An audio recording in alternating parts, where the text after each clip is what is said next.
Hello mga kabataang makabayan! Welcome sa Araling Panlipunan with Ma'am Ivy, ang inyong digital classroom para sa mas makabuluhan at makulay na pag-aaral ng Araling Panlipunan.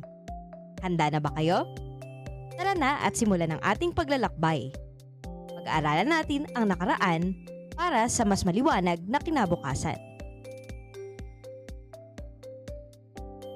Hey, hey, hey! Ready na ba kayo sa isang time travel na may kasamang wisdom at wonders? Dahil sa lesson na to, lilipad tayo pabalik sa mga sinaunang kabihasnang nagpatibok sa kasaysayan. Mula sa disiplinado at makapangyarihang Tsina hanggang sa mahiwaga at marangal na Ehipto. Alamin natin kung paano sila nabuhay, namuno, nagsulat, nag-imbento, at nag-iwan ng legacy na hanggang ngayon ramdam pa rin natin. So, fasten your seatbelts mga anak. Dahil sa kabihas ng Tsina at Ehipto, mapapawaw ka talaga sa galing ng sinaunang tao. China versus Egypt? Let's explore, compare, and relate. Kaya natin to mga besh. Kaya, focus tayo. Ito ang goals natin today. Sabay-sabay nating basahin ang kasanayang pampagkatuto. Ready na ba kayo? Nasusuri ang kalagayang heograpikal ng mga sinaunang kabihasnan sa Asya at iba pang bahagi ng daigdig. Mga layunin. A. Natutukoy ng mga mag-aaral ang kalagayang heograpikal ng kabihasnang Tsina sa paligid ng Wangho, kabihas ng Ehipto, at ang kahalagahan ng Ilog Nile sa kanilang pamumuhay. B. Naipapakita ng mga mag-aaral ang pagpapahalaga sa ugnayan ng tao at kalikasan sa pamamagitan ng pagkilala sa kontribusyon ng kabihas ng Tsino sa kasaysayan. C. Nakakabuo ang mga mag-aaral ng isang infographics na nagpapakita ng ugnayan ng kalikasan at ng pamumuhay ng tao sa kabihas ng Tsina at kabihas ng Ehipto. Alright class, quick throwback muna tayo. I-refresh ang brain cells para ready ka nang mag-upgrade. It's review time. I-level up mo na yan. It's Contribunos time. Tingnan at suriing mabuti ang larawan. Ano sa iyong palagay ang mga naging papel ng mga ilog na ito sa pag-usbong ng mga kabihasnan? Ipaliwanag ito sa loob ng 3 hanggang 5 pangungusap. Maaaring niyong i-pause ang video para mas masagot ninyo ito. Power up muna ang isip, then explore tayo. Game na besh, simulan natin to. Let's play Pares-Pares. Match the numbers and letters like a pro. Hanapin ang perfect match. No heartbreaks, promise. May makikita kayong list ng numbers. Ito yung 1 to 5 sa kaliwa at letters na A to E sa kanan. Basahin at unawain ang bawat item. At syempre, hanapin ang tamang pares ng bawat number gamit ang letter. Isusulat nyo ang sagot sa inyong papel. Maaaring i-pause ang video para naman masagutan nyo ito ng ayos. Let's check kung gaano kayo ka-soulmate ng tamang sagot. Let's check kung match made in history kayo o may slight lag lang. Narito ang mga tamang sagot. Maaaring i-pause ang video para i-compare sa inyong mga papel. Good luck! Let's explore!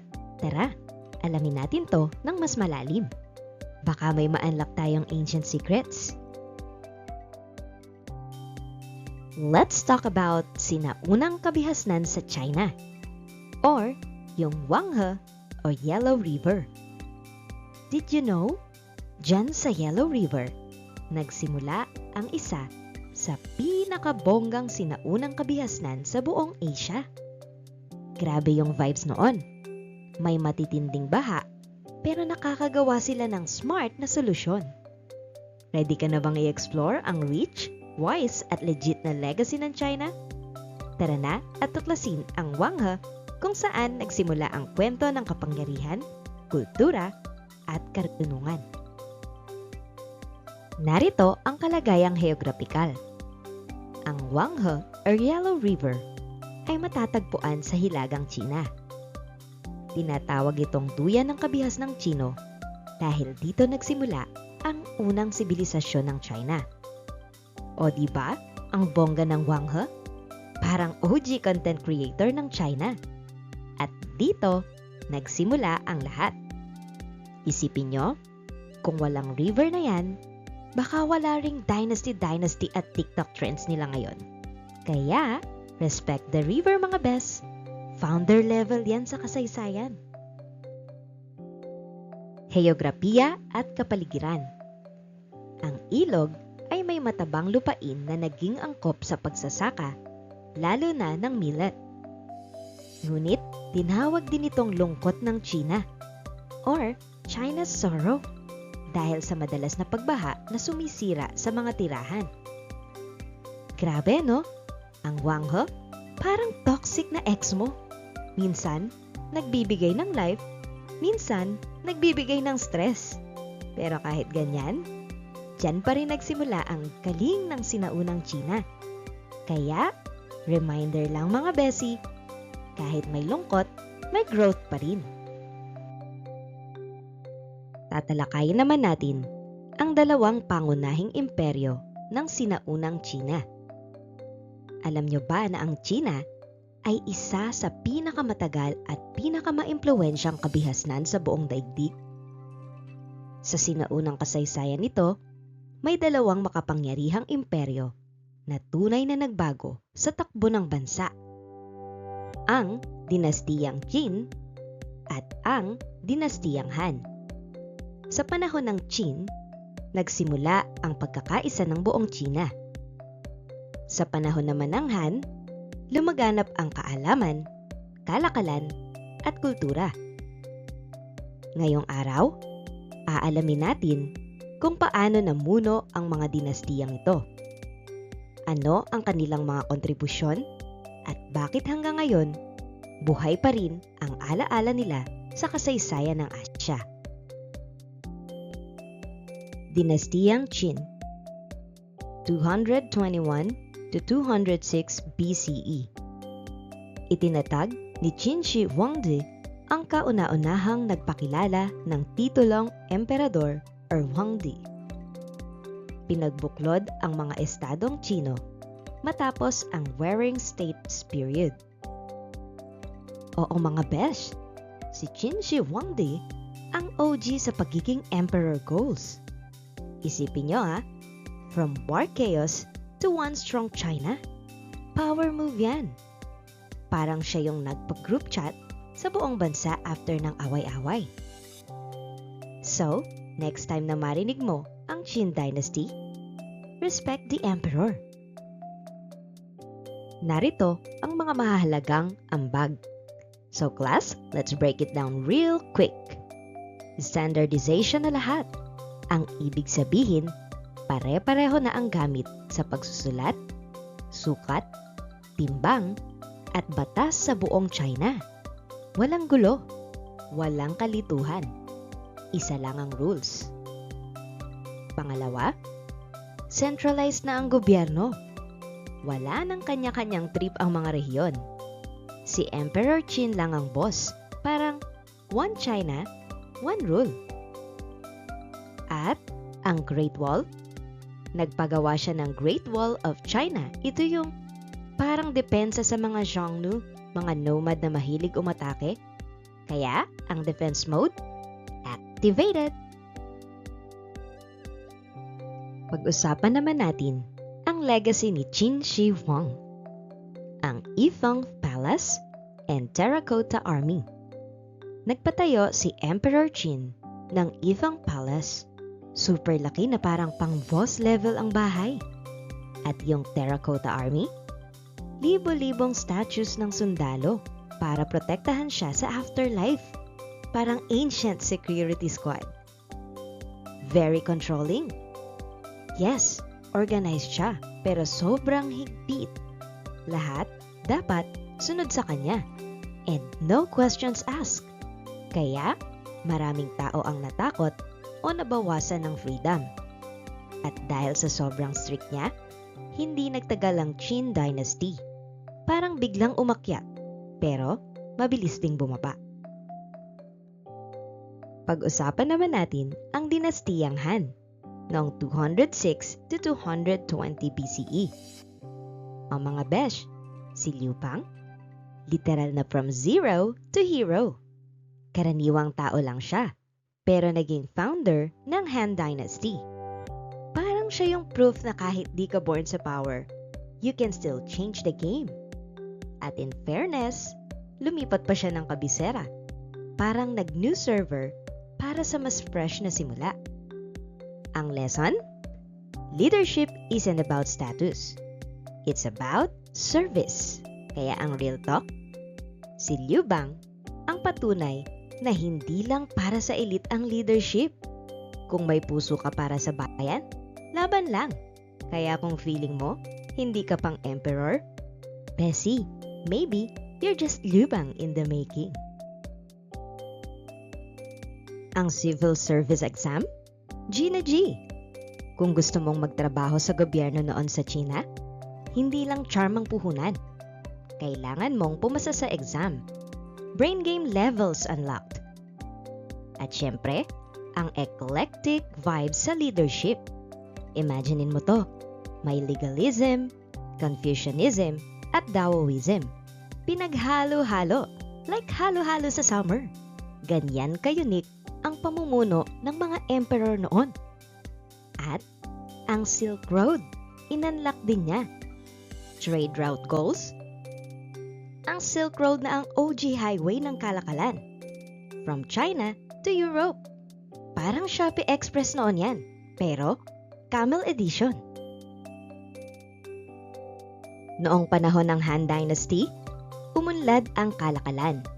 Ibig sabihin, maraming produkto ang ipinagbili at ipinagpalit tulad ng seda o silk. Sobrang mahalaga noon. Ang porselana, yung pinong gamit sa pagkain. At ang papel, isa ito sa pinakamahalagang imbensyon ng China. Kasama dyan ang pulbura na ginagamit din sa fireworks at digmaan. Pero, dahil lumawak ang kanilang nasasakupan, kailangan nila ng mas maraming sundalo o militar at mas maraming pera o yung buwis para pantustos sa sobrang laki ng gastos. Kaya, humina at bumagsak ang dynasty. Siyempre guys, ang Han Dynasty parang trending na negosyo yan. Biglaan ang sikat, pero dahil sa sobrang gastos at daming responsibilidad, na-burnout din. Kaya, hindi lang dapat palaguin. Dapat, kaya din i-manage. Ang Han Dynasty ay isa sa pinaka-importanteng panahon sa China. Ito ang mga nagawa nila, yung sistema ng pagsusulat gamit ang mga simbolo o characters. Parang emoji pero may buong kahulugan. Yung mandate of heaven, paniniwala na ang hari ay dapat mabait at makatarungan. Kung hindi, pwede na siyang palitan. Meron din ancestor worship. Importante sa kanila ang paggalang sa mga lolo at lola at ninuno. Gumawa rin sila ng bronze o yung metal. Kasama na dito ang seramika, yung gamit sa kusina, at mga muebles, yung mga upuan, lamesa at iba pa.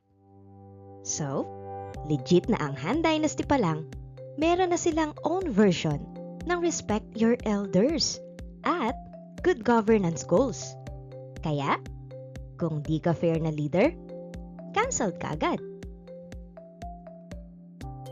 O mga besh, tapos na tayo sa Land of Dynasties.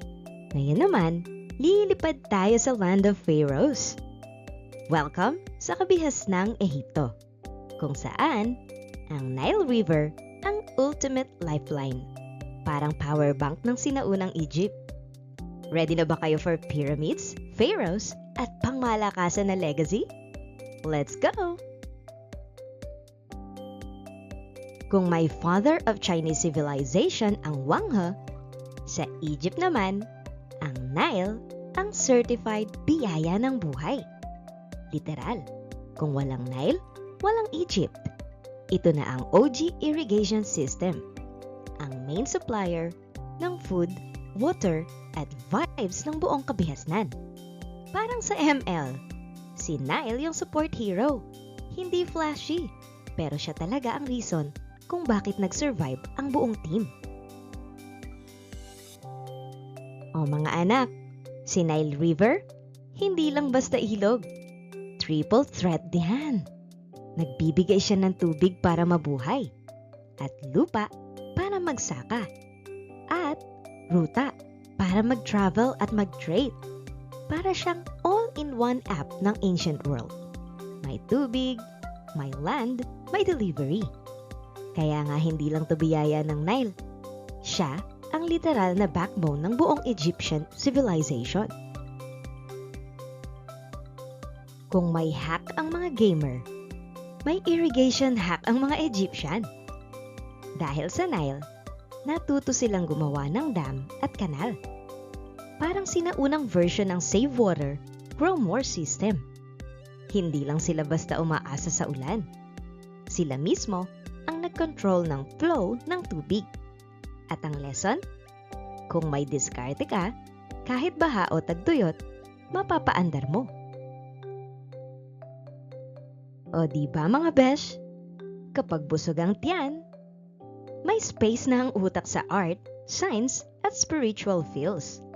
Kaya, dahil stable ang agrikultura, na-unlock ng mga Egyptian ang creativity at talino level 100.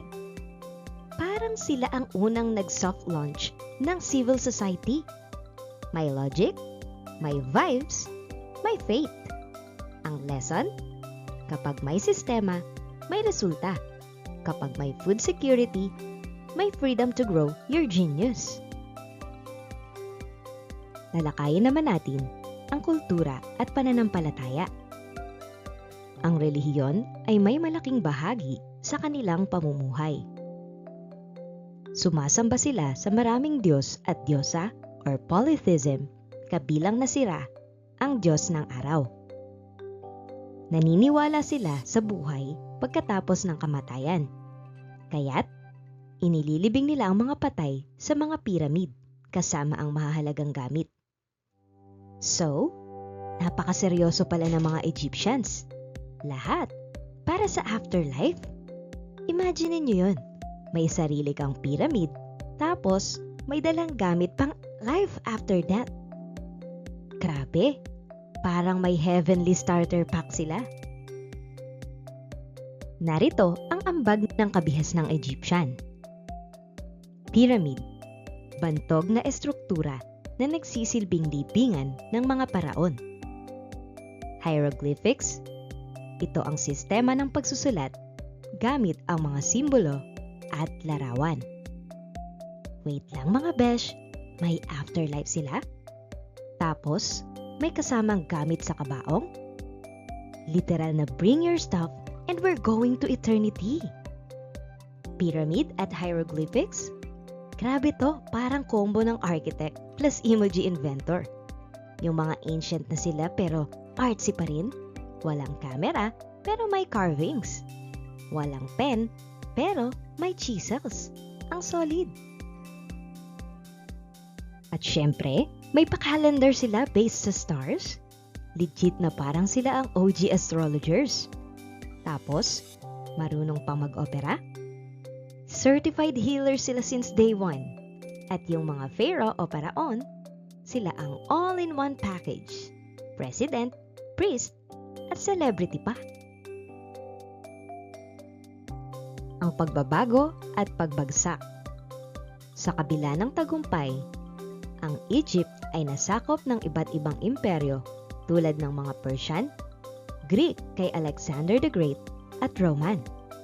Gayunpaman, ang kultura at impluwensya ng Egypt ay napanatili at naiambag sa kasaysayan ng daigdig. So, kahit ilang beses silang nasakop, hindi pa rin nawawala ang shine ng Egypt. Parang hindi sila basta-basta. May Persian, may Greek, may Roman. Pero yung culture nila, still slaying sa history hanggang ngayon. Egyptian legacy be like, you can conquer me, but you can't erase me. Mga mahalagang detalye sa bawat yugto ng kabihasnang Egyptian. Nakita niyo ba kung gaano ka-powerful ang mga Egyptian? From pagbuo ng kanilang kaharian hanggang sa panahon ng pagsakop, may naiambag sila sa mundo. Tandaan niyo ha, bawat yugto ng kasaysayan may aral at responsibility natin na unawain ito. Let's go, young historians! Panahon ng pre-dynastiyang Egyptian, circa 6,000 to 3,100 BCE.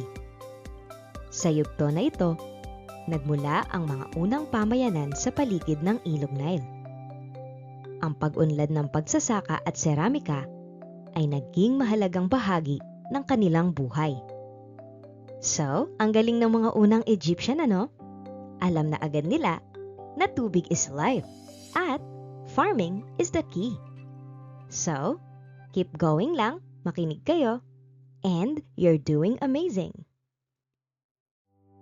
Nagsimula ang pagbuo ng mga regional na kultura na naging pundasyon ng mas pinalawakang kabihasnan. So mga anak, dito na nagsimula ang Egyptian glow up. Iba yung level. Mula simpleng kultura, naging powerhouse sila sa buong mundo. Simula ng dinastiyang Egyptian, circa 3,100 to 2,686 BCE. Ang kasaysayan ng Egypt ay nagsimula nang mabuo ang Upper at Lower Egypt sa pamamahala ni King Narmer, kilala rin bilang Menes. So, let's go King Narmer! Ang OG leader na nag-merge ng Upper at Lower Egypt. Siya ang literal na CEO ng unification. Grabe, sa kanya nagsimula ang Egyptian Empire realness.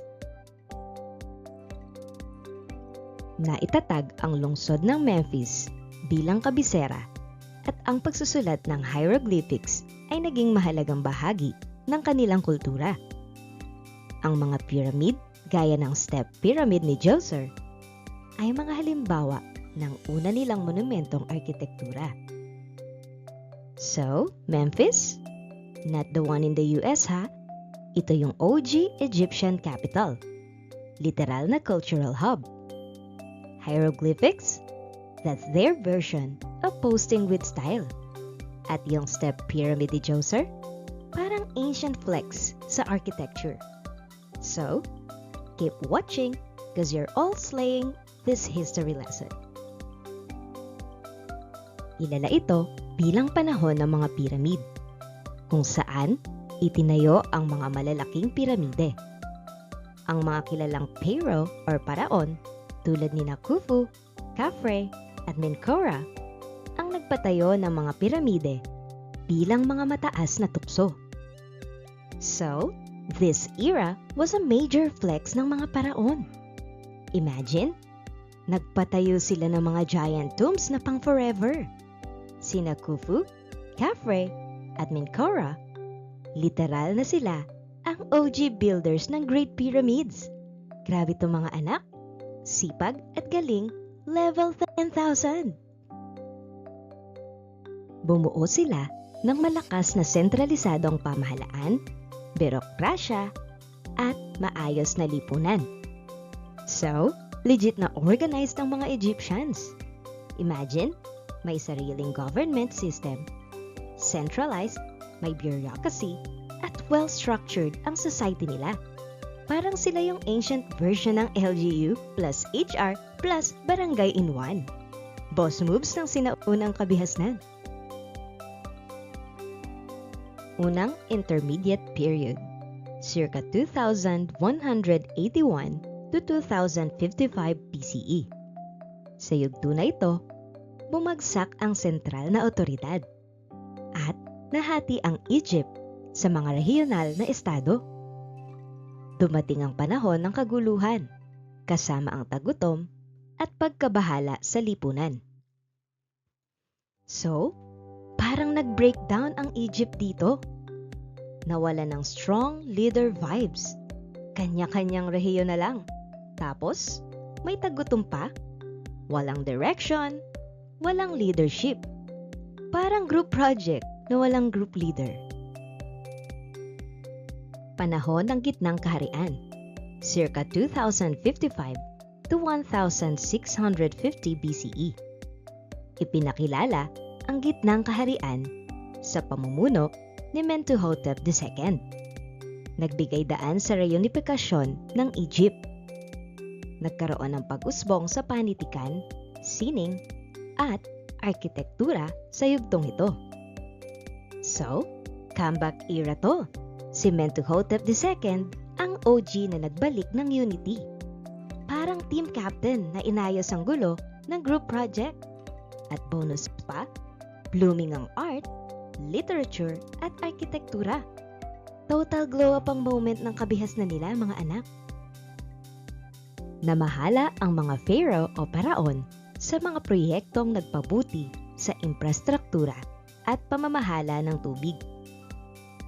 Dito, ang mga pharaoh ay hindi lang basta hari. Sila din ang bossing sa tubig at kalsada. Nagpatayo ng mga proyekto like canals and dams para sa irigasyon. G sila sa pang-improve ng buhay ng mga tao. Parang sila yung LGU ng ancient Egypt. Pangalawang intermediate period, circa 1650 to 1550 BCE. Sa panahon ng kaguluhan, inagaw ng mga dayuhang Hyksos ang kontrol sa Egypt. Patuloy pa rin ang pag-usbong ng kultura ng Egypt sa kabila ng impluwensya ng dayuhan. Ay wow! Kahit may plot twist sa story ng Egypt na take over ng Hyksos, hindi pa rin sila nagpaawat. Imaginein mo yun, kahit occupied, tuloy pa rin ang kultura, art, at identity nila. Parang sinasabi ng Egypt, okay lang ma-invade, pero hindi mawawala ang tunay naming vibes. Bagong kaharian, or circa 1550 to 1077 BCE. Ang bagong kaharian ay panahon ng malawakang pag-usbong sa ilalim ng pamumuno ni Hatshepsut, Thutmose III, at Ramesses II. Yes, comeback stronger ang peg ng Egypt dito. Ito na ang kanilang peak era. Parang Egypt level max. Imagine, sina Hatshepsut, ang girl boss, Thutmose III, ang warrior king, at Ramesses II, ang flex king. Lahat sila, pasabog ang leadership. Kaya, ito na talaga ang red carpet moment ng kabihas ng Egyptian. Sabi dito, sumiklab ang imperyo na kumalat sa Nubia, Canaan, at bahagi ng Levant. Itinatag ang sikat na Valley of the Kings bilang paboritong lugar ng paglilibingan ng mga pharaoh. So, expansion unlocked. Nag-level up ang Egypt. Lumawak hanggang Nubia, Canaan, at Levant. At syempre, may VIP resting place pa ang mga pharaoh. Ang Valley of the Kings. Parang exclusive heavenly subdivision para sa mga royal family. Grabe talaga. Egypt was not just surviving. They were conquering in style. Huling panahon, circa 664 to 332 BCE. Nahulog sa kamay ng iba't ibang dayuhang kapangyarihan ang Egypt, kasama ang mga Asyriano, Persiano, at Griego. Egypt was in its taken era. Sunod-sunod ang sumakop, kasama ang Assyriano, Persiano, tapos Griego pa. Parang ang dating superpower ay naging target ng mga conqueror. Pero, kahit na-fall sila, di pa rin nabura ang legacy. Egypt still slaps in history, mga bes. Ang pagkuha ni Alexander the Great sa Egypt ay nagdala ng dinastiya ng Ptolemaic, kung saan naganap ang pagsasama ng kulturang Griego at Egyptian. So ayun na nga, dumating si Alexander the Great and boom! Instant crossover episode ng Greek and Egyptian culture. Ptolemaic Dynasty vibes na to, mga besh. Parang collab ng dalawang bigating influencer sa kasaysayan. At kahit huling panahon na, Egypt still gave us that cultural remix na hanggang ngayon ay relevant pa rin. Ptolemaic at panahon ng Roman, circa 332 BCE hanggang 395 CE. Ang huling natitirang pamahalang Egyptian, ang Ptolemies, ang naghari hanggang sa Romanong aneksasyon. Egypt ay naging sentro ng kultura at kaalaman. Ang paglawak ng Kristyanismo ay nagtatakda ng wakas sa sinaunang relihiyon at kultura ng Egypt. And, just like that, Egypt reached the end of an era. Ang mga Ptolemies ang huling namuno sa Egypt bago ito tuluyang nasakop ng mga Romano.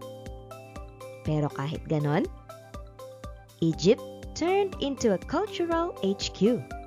Parang ancient version ng university town.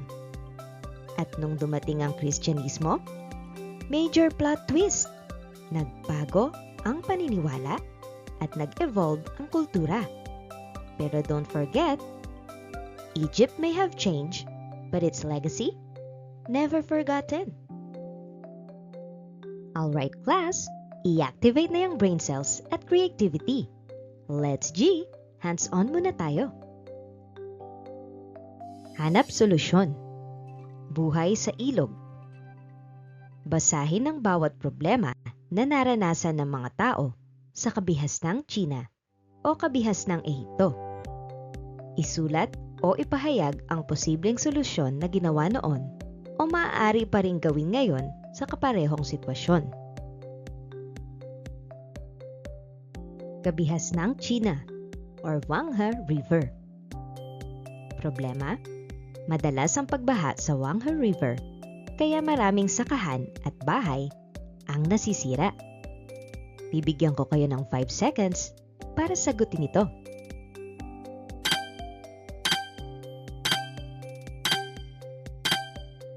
Ang sample na solusyon? Pagtatayo ng mga dike o pader sa gilid ng ilog. Paggamit ng sistema ng irigasyon upang mapakinabangan ng tubig sa pagtatanim. Kabihasnang Ehipto, Ilog Nile. Ang problema? Tuwing tagtuyot, nawawala ng sapat na tubig ang mga taniman sa paligid ng Nile. 5 seconds para sa inyong sagot.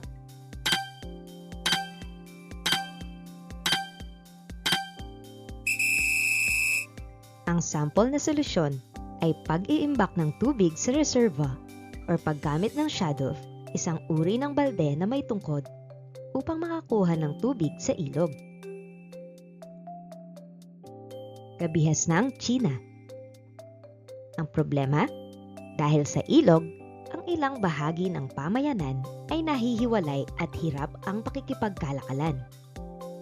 Ano kayang solusyon? 5 seconds para sa inyo.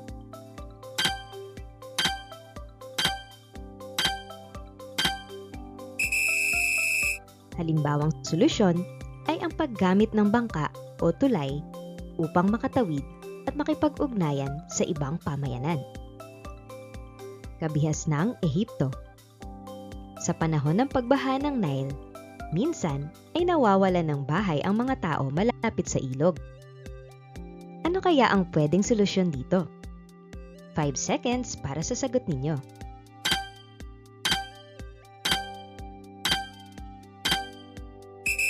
Ang solusyon ay ang pagtira sa mas mataas na bahagi ng lupa o paggawa ng mga tahanang matibay at ligtas sa baha. Okay class, tama na muna ang nood-nood. This time, tayo naman ang bida. Let's put our brains and hands to work. Sabay-sabay nating i-practice ang natutunan. Alright class, let's flex our analyzing skills. Tingnan natin kung ano ang pagkakaiba at pagkakapareho ng buhay sa tabi ng Wanghe sa China at ng Nile River sa Egypt. Narito ang Venn diagram. Sa kaliwa ay ang para sa China. Sa kanan, para sa Ehipto. At syempre, ang gitna, kung ano ang pagkakapareho nila. So, let's go na. Mas malinaw na ang history pag nakita mo yung connection. Ready ka na bang magpakitang gilas? Tingnan natin kung nakuha mo na talaga ang mga konsepto. Check natin kung solid ka na dito. Bakit tinawag na duyan ng kabihasnan sa China ang Ilog Wanghe? Sige nga, Mochi. Anong sagot? Ma'am, tinawag na duyan ng kabihasnan po ang Ilog Wanghe dahil dito po nagsimula ang mga unang pamayanan ng mga Chino.